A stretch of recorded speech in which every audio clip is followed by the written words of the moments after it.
ये हम अपनी तुलना उन लोगों से कर रहे हैं जो इससे नीचे स्तर पे जीते हैं। तो बोल दुखी तो वो लोग हैं जो रोगी हैं, बीमार हैं, किसी का बुरा सोचते हैं, जिनको शास्त्र का ज्ञान नहीं है, वो लोग दुखी, हम तो सुखी हैं। और यदि हम इससे आगे का किसी से हमारी दोस्ती हो जाए, किसी योगी से, किसी अदृश्य सत्ता के साथ, तो हमें ये दुख दिखाई देगा। फिर हमें लगेगा कि भाई इस जीवन में यदि इस विशुद्ध स्थिति में जिया जा सकता है, जैसे कि ये आत्माएं जी रही हैं और मैं भी उसको प्राप्त कर सकता हूँ, तो मैं इसमें क्यों लगा हुआ हूँ। तो फिर यही चीजें हमें दिखाई देंगे। गोरख धंधा शब्द सुना है ना आपने, भाई क्यों गोरख धंधे में पड़े हुए हो। तो फिर ये चीजें निरर्थक लगेंगी, ये सारी चीजें। और फिर बाहर से भी हम ठीक ठीक उसका पता नहीं लगा सकते हैं कि कोई व्यक्ति यदि सांसारिक कार्य कर रहा है तो वो निश्चित रूप से सांसारिक स्तर पे ही है, या कोई सांसारिक कार्य नहीं कर रहा है, छोड़ के बैठा है कहीं, तो वो इससे ऊपर के स्तर पे ही है। ये भी नहीं आप नाप सकते हैं।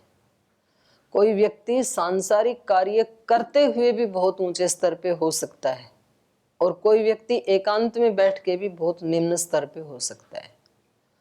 तो ये फिर अंदर वाली जो बात है वो व्यक्ति खुद ही उसको जस्टिफाई कर सकता है कि भाई मैं किस स्तर पे जी रहा हूँ। अब बैठा एकांत में है और वो उसको सब बाहर कहाँ क्या हो रहा है उसकी सूचना चाहिए, तो वो मोबाइल पे पूछता रहता है क्या हो रहा है। तो फिर वो व्यक्ति एकांत में नहीं है, ना वो आध्यात्मिक है। तो फिर तो अच्छा है कि वो सबके बीच में आकर के जिए, ज़्यादा बढ़िया है फिर वो, क्योंकि उसके लिए तो फिर गीताकार ने कठोर शब्दों का प्रयोग किया है। मिथ्याचरण कहा है उसको, मिथ्याचारी कहा है उसको। तो वहां रह करके यहाँ का चिंतन करना तो पाप है, ये तो मिथ्याचरण बताया। और यहाँ रह करके वहां का आचरण करना वो पुण्य बताया है, उसके लिए निंदा नहीं की है। कोई व्यक्ति सांसारिक कार्य करते हुए यदि आध्यात्मिक है तो वो प्रशंसा का पात्र है, लेकिन कोई आध्यात्मिकता का नाम लेकर के और फिर सांसारिक चेतना में जी रहा है तो उसको मिथ्याचरण कहा है गीता में। तो ये ठीक ठीक भी बाहर के कार्यों से हम नहीं उसका पता लगा सकते हैं, लेकिन हाँ ये निश्चित रूप से कि किसी ने इससे भी ऊंची चेतना का अनुभव कर लिया, चाहे वो एक क्षण के लिए ही किया हो या एक दिन के लिए ही किया हो, तो फिर उस व्यक्ति को उस चेतना पे उठने की इच्छा जरूर होगी, अभिप्सा होगी कि मैं वहां जीऊं जो संभावनाएं हैं, और फिर वो उसके लिए प्रयास करता रहता है। तो अंतिम सुख फिर वही बताया है ऋषियों ने कि जिसको पाने के बाद और कुछ भी पाने की अभिप्सा ना रहे। अभी तो हमें अभिप्सा लगी रहती है कि और इससे आगे क्या है। तो वो जो नारद जी ने 26 भाग हैं उसके छांदोग्य उपनिषद में, जो सनत कुमार जी से पूछे इससे ज्यादा क्या है, क्या इससे बड़ा भी कोई सुख है क्या, विज्ञान से बड़ा भी कुछ है क्या, बल से बड़ा भी कुछ है क्या, आशा से बड़ा कुछ है क्या। ऐसे चलते गए और लास्ट में कहा कि भूमा से बड़ा कुछ भी नहीं है, यो वही भूमा तत्सुखम। अंतिम सुख फिर वो है, और वो तो फिर व्यक्ति को खुद अनुभव हो जाता है अंदर से ना। जैसे गीता में कहा संतुष्ट सततम योगी। योगी कौन? सतत संतुष्ट रहे। और सतत संतुष्ट रहना ये बहुत महाकठिन है, क्योंकि जब कुछ भी हमारे आसपास प्रतिकूल नहीं होता है उस समय हम संतुष्ट रहें ये तो कोई भी कर लेगा, पर जो हमारे प्रतिकूल छोटा सा भी होता है और उस समय हम संतुष्ट बने रहें ये बहुत कठिन है, सहज नहीं है। ये तुरंत ही हमें बुरा लगता है जब हमारे आसपास कुछ हमारे मन के प्रतिकूल होता है जो हमें अच्छा नहीं लगता है, और हम कहेंगे जी ये तो हमारे मन के ही प्रतिकूल नहीं है, ये तो पूरी मानवता के ही प्रतिकूल है। मानो कहीं कोई ऐसा बुरा आचरण कोई कर रहा है,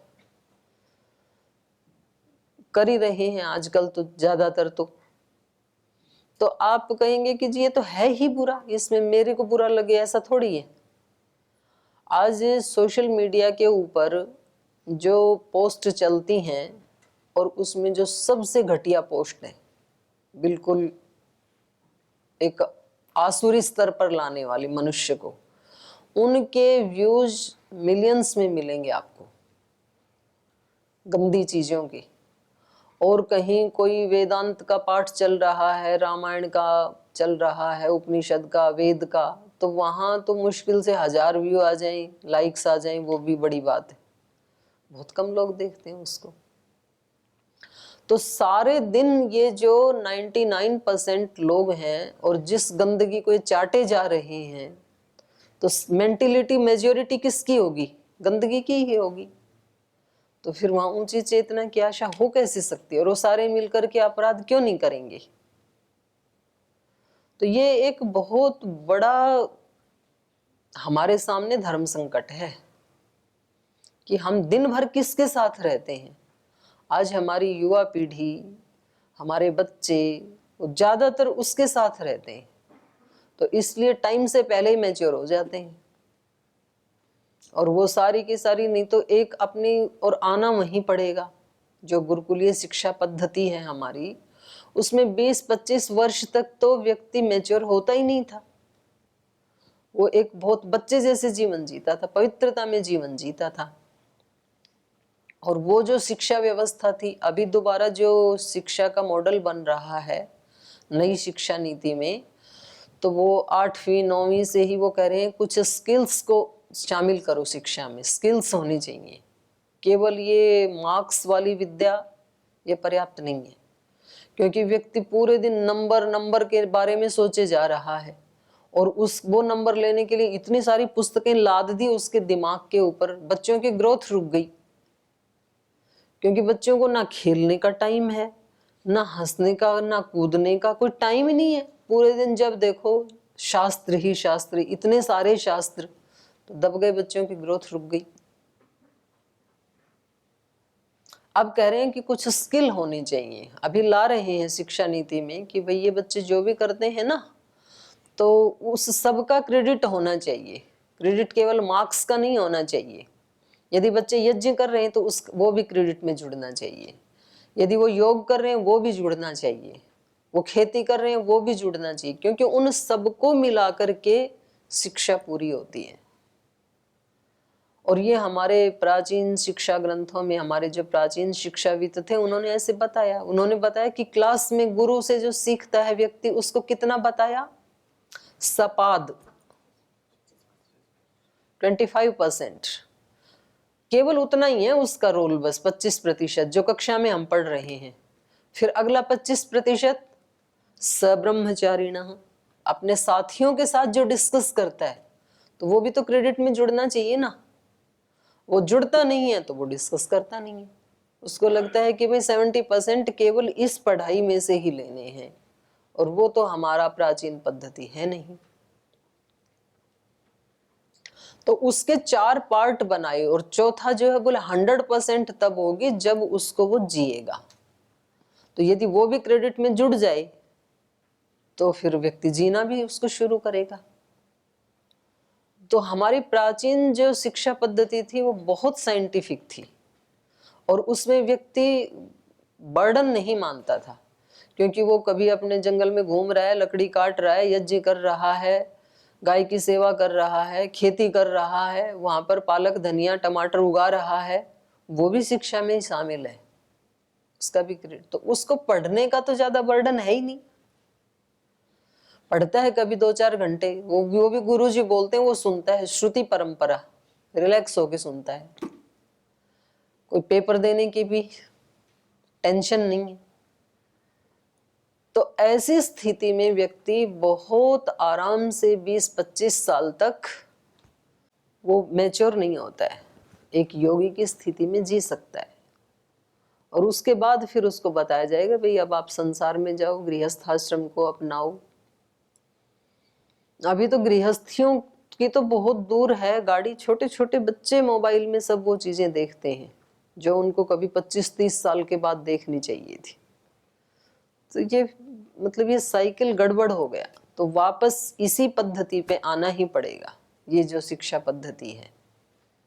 और उसमें ये सब शामिल है जो श्री राम इनको बता रहे हैं। भाई एक राजा को कैसे होना चाहिए, विद्यार्थी को कैसे होना चाहिए, आचार्य को कैसे होना चाहिए, उसका स्वरूप क्या होना चाहिए, शिक्षा व्यवस्था का क्या स्वरूप होना चाहिए, चिकित्सा व्यवस्था का क्या स्वरूप होना चाहिए, राजनीति का क्या स्वरूप होना चाहिए। तो ये जो हम पढ़ रहे हैं सारी व्यवस्थाएं जो हमने रामायण में पढ़ी, तो ये अब हम देख भी सकते हैं प्रैक्टिकली भी कि जहां जहां ये व्यवस्थाएं हैं तो वहां परिणाम बहुत अच्छा है, सुख है। ये व्यवस्थाएं नहीं है तो वहां दुख है। चिकित्सा व्यवस्था, अब आप पतंजलि योगपीठ में देखो इंटीग्रेटेड चिकित्सा व्यवस्था, तो वहां 8 ही दिन में व्यक्ति ठीक हो जाता है, और आप दूसरी जगह देखो वहां 8 साल में भी नहीं होता है। तो त्रुटि है ना, तो आना यहीं पड़ेगा फिर। और यहाँ तो ये इसको हम बल्कि चिकित्सा व्यवस्था भी ना कहें, जीवन पद्धति है, ये तो एक जीना सिखाते हैं, ऐसे ऐसे जिया करो, तो उसको व्यक्ति अपने घर में जाके भी फॉलो कर सकता है। जी हो गया, चलो आगे पढ़ें थोड़ा। तो चलिए इसको पूरा कर लेते हैं। 48 से पढ़ रहे थे हम। दश पंच चतुर्वर्गान् सप्तवर्गं च तत्त्वतः अष्टवर्गं त्रिवर्गं च विद्यास्तिस्रश्च राघवः इन्द्रियाणां जयं बुद्ध्वा षड्गुण्यं दैवमानुषं कृत्यं 20वर्गं च तथा प्रकृतिमण्डलम् यात्र दण्डविधानं च द्वियोनिसन्धिविग्रहौ कच्चित् एतान् महाप्राज्य यथावदनुमन्यसे। 10 पंच चतुर्वर्गान, 10 वर्गान, पंचवर्गान, चतुर्वर्गान। तो 10 वर्ग तो ये बताइए, मृगया, अक्ष, दिवा, स्वप्न, परिवाद, स्त्रियो, मद, तौर्यत्रिक, वृथाट्यम च कामज, दशक गण। ये 10 का समूह है जिससे कामनाएं उत्पन्न होती हैं, काम उत्पन्न होता है। तो इसको जानना राजा के लिए बहुत ज्यादा जरूरी है। फिर पंचवर्ग क्या है? औदकम, पार्वतम, वार्क्षम, ऐरिणम, धान्वनम तथा इति दुर्गम पंचविधम पंचवर्ग उदाहृत। फिर चतुर्वर्ग क्या है? सामदाम, दंडभेद। और सप्तवर्ग क्या था? स्वामी, मंत्री, राष्ट्र, दुर्ग, कोश, सेना और मित्र, ये सप्तवर्ग है। अष्टवर्ग क्या है? चुगली, साहस, द्रोह, ईर्ष्या, निंदा, बलात् पर संपत्ति पर अधिकार, कठोर वचन और तीक्ष्ण दंड, ये 8 क्रोध से उत्पन्न होने वाला अष्टवर्ग है। त्रिवर्ग क्या है? धर्म, अर्थ और काम। विद्या तिस्र क्या है? वेदत्रयी, कृषि आदि, वाणिज्य विद्या, वार्ता और नीति। और इंद्रियाणाम जयम बुद्ध्वा, ज्ञान पूर्वक इंद्रियों पर विजय प्राप्त करना, क्योंकि बिना ज्ञान के इंद्रियों पर विजय प्राप्त नहीं होती है। आप जितना इंद्रियों को दबाने की कोशिश करेंगे वो उतना ज्यादा और ब्लास्ट होता है। इसलिए देखा हो आपने, कई बार बाहर के बच्चे उन्हीं चीजों के ऊपर आसानी से संयम कर लेते हैं, और जिनको कहीं ऐसी जगह रखा जाता है गुरुकुल आश्रम में और उस व्यक्ति को अंदर से ज्ञान है नहीं, तो कई बार वो उनसे भी नीचे का आचरण कर देता है, ब्लास्ट होता है फिर वो। तो ये ज्ञान पूर्वक ही इंद्रिय विजय हो सकती है, अज्ञानता पूर्वक या जबरदस्ती दमन करने से नहीं होता है। इसलिए इन्होंने कहा इंद्रियाणाम जयम बुद्ध्वा षाड्गुण्यम दैव मानुषम। 6 गुण, तो 6 गुण यहाँ पर इन्होंने बताए थे। षड्गुण जो हैं, संधि, विग्रह, यानम, आसनम एवच द्वैधि भावम संश्रय च। संधि, विग्रह, यान, आसन, द्वैधि भाव, ये और संश्रय, किसी का सहारा लेना, ये 6 गुण हैं। और दैव मानुषम, दैवी आपदा और मानुष आपदा, ये क्या है? तो ये नीचे दैवी बताई पहले, हुताशनो, जलम, व्याधि, दुर्भिक्षम, मरणम तथा इति पंचविधम दैवम, मानुषम, व्यसनम, परम। तो ये 5 तो दैवी हैं। अग्नि लगना, बहुत ज्यादा जल, बारिश, बाढ़ आदि होना, जल प्लावन, व्याधि, दुर्भिक्ष और महामारी, मरणम जैसे कोरोना आदि, तो ये तो दैवी आपदाएं हैं। और नीचे आयुक्तेभ्यश्च चोरेभ्य परेभ्यो राजवल्लभात् पृथ्वीपति लोभाच्च व्यसनम पंचधा भवेत्। ये 5 मानुष आपदाएं हैं। अधिकारी से, चोर से, चोर, शत्रु और राजा की कृपा पात्र और राजा के लोभ से होने वाली जो आपत्तियां हैं उसको मानुष आपदा कहा। तो 5 दैवी आपदा, 5 प्रकार की मानुषी आपदा। और उसके बाद बताया कृत्यम, तो ये हम पढ़ रहे थे, यहां तक तो हो गया था ना। तो कृत्य क्या है? कृत्य का मतलब होता है करने योग्य। तो कृत्य क्या है? तो ये 7 नंबर पे बताया, शत्रु के अपलब्ध वेतन, निरादृत, कोपित और भयभीत व्यक्तियों को अपने पक्ष में कर लेना, ये राजा का कृत्य है। कुछ व्यक्ति कैसे होते हैं? शत्रु के अपलब्ध वेतन, राजा ने वेतन नहीं दिया अपने लोगों को तो राजा के विरोधी हो गई, तो दूसरे राजा को चाहिए कि उनको अपने साथ मिला ले। यही तो राजनीति है ना। आजकल भी आपने देखा होगा ना, कांग्रेस वाले बीजेपी में जा रहे हैं, बीजेपी वाले उधर जा रहे हैं, वो उधर जा रहे हैं। तो क्यों जाते हैं? उनको लगता है कि यहाँ पार्टी में हमारे को ये चीजें नहीं मिली, और दूसरे को चाहता है कि दूसरे को चाहिए कि भाई इन लोगों को कैसे भी बेला फुसला करके उनका विरोधी बना के अपने पक्ष में ले लेना चाहिए, ताकि अपने एमपीज बढ़ जाएं तो हम अपनी सरकार बना लें। तो लगे रहते हैं तोड़ने में, और कुछ लगे रहते हैं टूटने में, और दूसरी तरफ जुड़ने में। तो ये राजनीति है। राजा को ऐसा चाहिए, राजा को करना ही होता है, अपना पक्ष हमेशा प्रबल बना के रखना होता है। तो जो शत्रु के अपलब्ध वेतन है, जिनको वेतन आदि नहीं मिला, तो बोल भाई आप हमारे पास आओ, हम आपको टाइम पे वेतन देंगे। तो उनको अपने मन में, अपने पक्ष में जोड़ना। निरादृत, जिनका वहाँ आदर नहीं था उनको जोड़ना। जिनका वहाँ आदर नहीं था और हम अपने पक्ष में यदि उनका आदर करते हैं तो वो व्यक्ति आ जाएंगे, तो उनको ढूंढना। कोपित, जिनके ऊपर क्रोध किया गया है उनको अपने पक्ष में लेना। भयभीत, जिनको भय लग रहा है उधर, तो उनको यहाँ अपने पक्ष में लेके आओ। तो इन व्यक्तियों को अपने पक्ष में करना, ये क्या है? कृत्यम, राजकृत्य है। ये राजा के करने योग्य है, क्योंकि स्ट्रेंथ बढ़ी हुई होनी चाहिए राजा की। जन बल भी अपने आप में बड़ा बल है ना, तो इसलिए उसको भी बढ़ाना चाहिए। फिर उसके बाद कहा विंशति वर्गम च, 20 का वर्ग। विंशति वर्ग क्या है? तो ये यहाँ पर इन्होंने बताया 8 नंबर पे, बालक, वृद्ध, दीर्घजीवी, दीर्घ रोगी, जाति बहिष्कृत, भीरु, भीरु मंत्री आदि वाला, लोभी और लोभी जनों वाला, विरक्त, इंद्रिय लोलुप, अस्थिर बुद्धि, देव ब्राह्मण निंदक, अभिशप्त, पुरुषार्थहीन, दुर्भिक्ष से पीड़ित, बहुरिपु, प्रवासी, सेना विहीन, यथा समय काम न करने वाला और सत्य धर्म पर दृढ़ न रहने वाला, इन 20 पुरुषों से संधि ना करे। तो ये बता दिए इन्होंने। 20 व्यक्ति कैसे हैं? जैसे बालक से क्या संधि करेगा राजा? बोल भी देते हैं ना भाई ये तो अभी बालक बुद्धि है।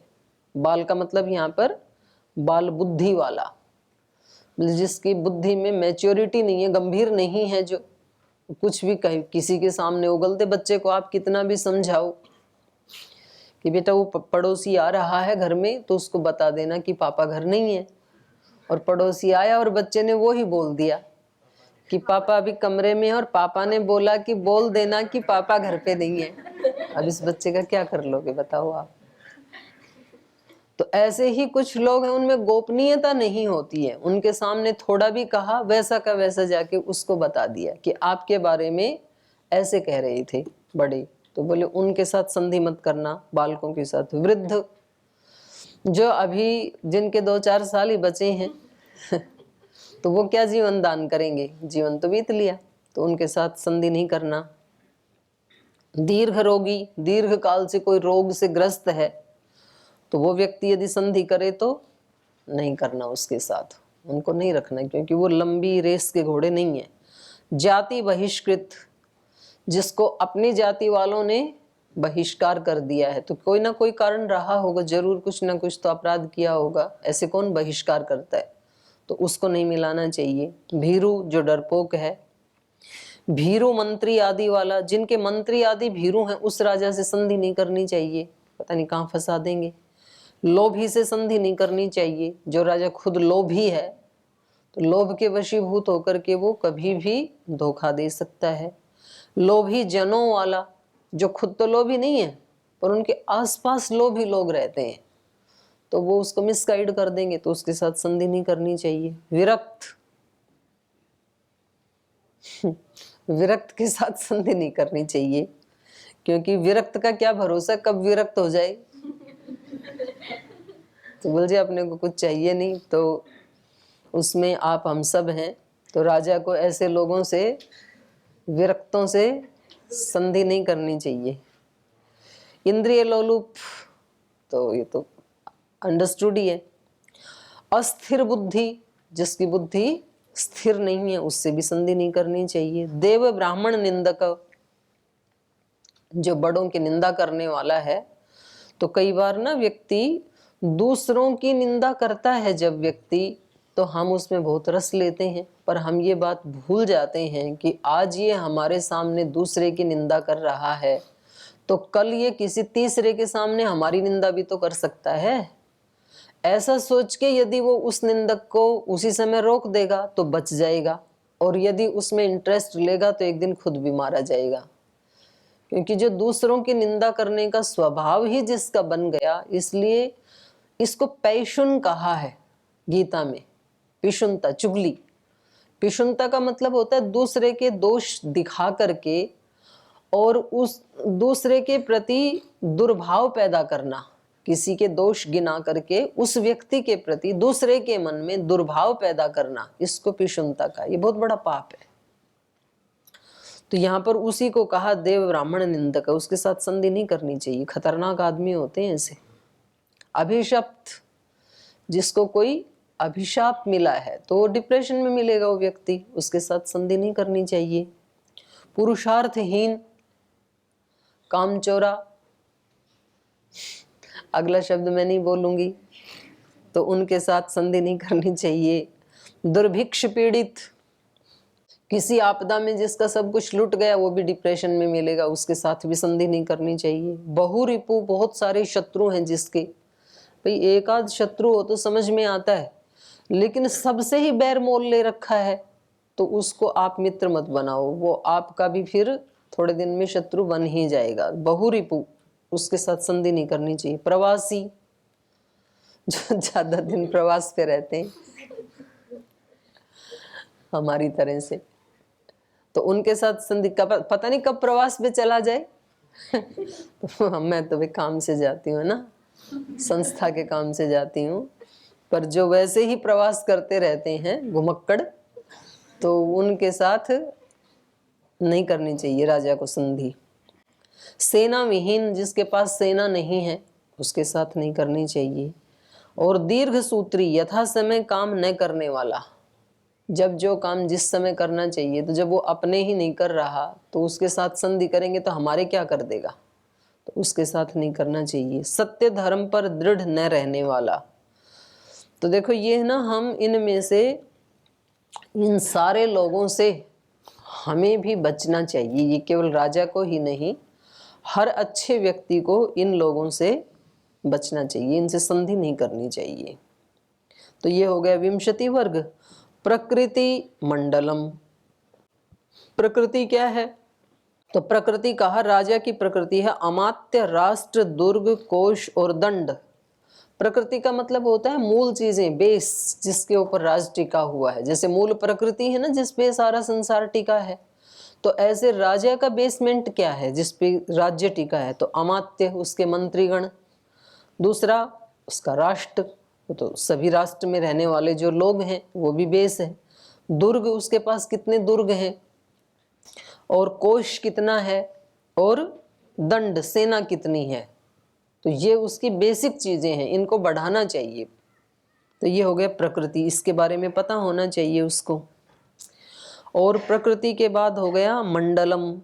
मंडल क्या है, मध्य में विजय का इच्छुक राजा, उसके सामने 5, पीछे 4, पार्श्व में 2 व्यक्ति। तो इस प्रकार 20, मानो बीच में तो विजय की इच्छा रखने वाला राजा खड़ा है, पीछे 4 व्यक्ति, सामने 5, इस बाजू में 2, इस बाजू में 2।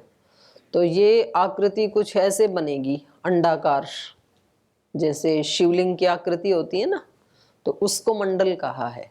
बिल्कुल गोल नहीं होगा, तो ऐसी आकृति बनेगी। तो उसका भी ज्ञान होना चाहिए, माने जब चले तो मंडल के साथ चलना चाहिए राजा को। प्रकृति मंडलम यात्रा दंड विधानम च, यात्रा का विधान राजा को पता होना चाहिए, दंड विधान पता होना चाहिए। कहीं यात्रा करनी है तो कैसे करना है, दंड देना है तो उसके क्या क्या प्रकार हैं। द्वियोनि संधि विग्रह, और 2 प्रकार का संधि और विग्रह। संधि का मतलब किसी से किसी के साथ जुड़ना, मेल मिलाप करना, और विग्रह का मतलब युद्ध। तो ये तो पता ही होना चाहिए राजा को। कच्चित एतान महाप्राज्य यथावत अनुमन्यसे, तो भरत जी क्या आप इनका यथा अवसर, यथावत, जब जिसका प्रयोग करना चाहिए और जब जिसका नहीं करना चाहिए, उस सब को आप जानते हैं क्या? तो ये बताया। और आगे कहा, मंत्रिभिस्त्वं यथोदिष्टैश्चतुर्भिस्त्रिभिरेव वा कच्चित् समस्तैर्व्यस्तैश्च मंत्रं मंत्रयसे मिथः, कच्चित्ते सफला वेदाः कच्चित्ते सफला क्रियाः कच्चित्ते सफला दारा कच्चित्ते सफलं श्रुतम्। मंत्रिभिः त्वं यथोदिष्टैश्चतुर्भिः त्रिभिरेव वा, बोले आप यथोदिष्ट, जैसा आपका उद्देश्य है उस प्रकार से, कभी चतुर्भी त्रिभी रेववा, कभी 3-4 से इकट्ठा होकर के मंत्रणा करना। कच्चित समस्तई व्यस्तैश्च, कभी कभी समस्त समष्टि के साथ, माने 3-4 मंत्रियों के साथ इकट्ठा मंत्रणा करना, और कभी कभी व्यस्तैश्च, एक एक के साथ मंत्रणा करना। तो ये दोनों ही तरीके होते हैं। मंत्रम मंत्रयसे मिथ, दोनों प्रकार से आप मंत्रणा करते हैं कि नहीं करते हैं? क्योंकि अपने आप में एक एक अधूरा है। कुछ ऐसे हैं कि भाई हम तो एक एक से ही बात करेंगे केवल, तो एक एक पता नहीं क्या झूठा सच्चा बता जाएगा आपको, और आप फिर वैसी धारणा बना लेंगे। फिर कोई कहते हैं जी नहीं, हम केवल समूह में ही बात करेंगे, अकेले से बात नहीं करेंगे। तो समूह में जिसका थोड़ा वर्चस्व दबदबा है वो अपनी बात प्रस्तुत कर देगा, बाकी बोल ही नहीं पाएंगे, तो भी बात पूरी नहीं आएगी। तो राजा को क्या करना चाहिए, एक एक से अलग भी मंत्रणा करनी चाहिए, अलग अलग भी पूछना चाहिए, और सामूहिक रूप से भी पूछना चाहिए कि भाई ये चीजें आई हैं सामने। तो जो अकेला कुछ गलत बता गया था तो समूह में उसकी पोल पट्टी खुल जाएगी, और समूह में जो नहीं बोल पाए थे वो एकांत में बता देंगे। तो ठीक ठीक चीज तब आती है जब मिथः मंत्रम मंत्रयसे, दोनों का जोड़ा, माने दोनों प्रकार से जब राजा मंत्रणा करता है तो उसको यथोचित स्थिति का पता लगता है। तो इसमें ये 2-3 श्लोक बचे हैं, इसको कल पढ़ेंगे। आज यही विराम लेते हैं।